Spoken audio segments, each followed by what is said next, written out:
coklat mewah ala rumahan. Bikin sendiri gampang.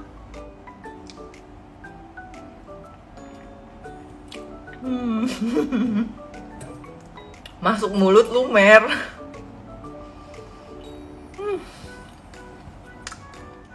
Ini kalian simpen di kulkas ya. Jadi makannya dingin.